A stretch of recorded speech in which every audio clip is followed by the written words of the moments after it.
కుకట్పల్లి నియోజకవర్గంలో జనసేనకి సీటు కేటాయించడం ద్వారా గెలిచే సీటును కోల్పోయే అవకాశం ఉందని బీజేపీ నేత వడ్డెపల్లి రాజేశ్వరరావు అన్నారు.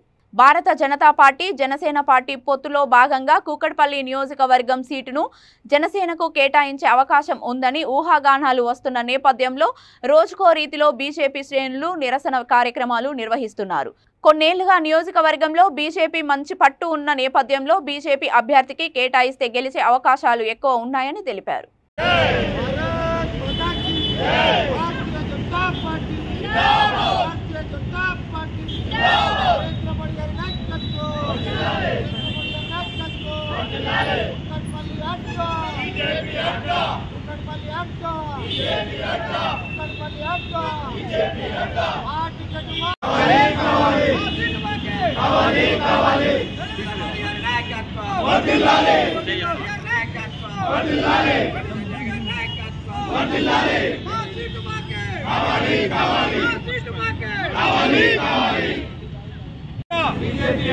కుకట్పల్లి గడ్డ బీజేపీ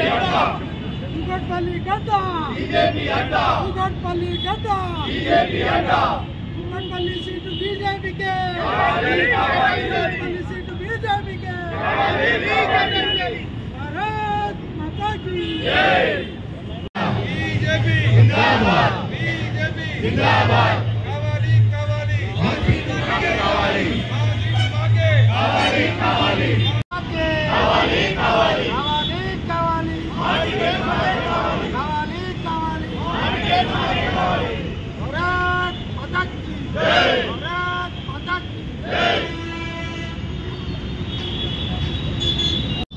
కుకట్పల్లి ఆఫీస్ దగ్గర మేము నిరాదీక్ష చేస్తున్నాము.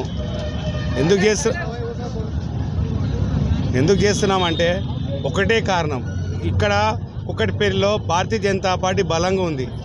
పెద్ద నాయకులు కిషన్ రెడ్డి గారికి, లక్ష్మణ్ గారికి, బండి సంజయ్ గారికి మీ అందరికీ దండం చేసి మేమందరం రిక్వెస్ట్ చేస్తుంది ఒకటే, భారతీయ జనతా పార్టీ టికెట్ ఇస్తే మేము ఖచ్చితంగా గెలిచి ఈ బహుమానం కుకట్పల్లికి తీసుకొస్తామని చెప్తున్నాము. ఒకటే రిక్వెస్ట్ అన్న, భారతీయ జనతా పార్టీ గట్టిగా ఉంది. ప్రతి కార్యకర్త, ప్రతి స్థాయి నాయకులు, ప్రతి ఒకరు మహిళలు కానీ, స్థానిక నాయకులు కానీ, కార్పొరేటర్ కానీ, పెద్ద స్థాయి నాయకులు కానీ మేము 6 నెలల నుంచి ప్రతి గడప దొక్కామన్నా, గడప గడప పాదయాత్ర చేశాము. ప్రజలలో చాలా గట్టి బలం ఉంది. మేము కోరుకుంటూ ఒక్కటే, జనసేన పొత్తు పెట్టుకోండి కానీ భారతీయ జనతా పార్టీ టికెట్ ఇవ్వండి. ఎందుకంటే ఇక్కడ భూస్థాయి నాయకులు కానీ, శక్తి కేంద్రాలు కానీ ప్రతి ఒక్కటి గట్టిగా ఉన్నాయి. మేము ఖచ్చితంగా ఈరోజు ఎదుర్కొనే పార్టీ కుకట్పల్లి ఈ ఉన్న స్థానిక ఎమ్మెల్యేకి కానీ, కాంగ్రెస్ పార్టీ బండి రమేష్ కానీ ఒక భారతీయ జనతా పార్టీ ఎదుర్కోగలుగుతుంది. సమర్థ నాయకం ఉంది మా దగ్గర. సూర్యరావు గారు కానీ, పెద్ద స్థాయి సూర్యప్రకాష్ గారు, హనుమంతరావు గారు కానీ చైర్మన్ గారు చేశారు. ఇక్కడ హరీష్ రెడ్డి గారు కానీ, కాంతారావు గారు కానీ, శ్రీకర్రావు గారు కానీ, ప్రతి జిల్లా నుంచి కానీ చిన్న ప్రెసిడెంట్లు, మా స్థానిక బూత్ ప్రెసిడెంట్ అందరూ కూడా ఈరోజు కూడా ఆలస్యం కాలే అన్న, మేము ఖచ్చితంగా గెలిచి తీరుతాము. ఒక్కసారి మాకు అవకాశం ఇవ్వండి. మేము ప్రతి ఒక్క కార్యకర్తను వేదుకొని మీ అందరికీ నమస్కారం పెట్టి కోరుకుని మాకు ఒక్కసారి అవకాశం ఇవ్వండి. భారతీయ జనతా పార్టీని గెలిపించుకొని తీరుకుంటామని చెప్పి కోరుకు సెలవు తీసుకుంటున్నాం.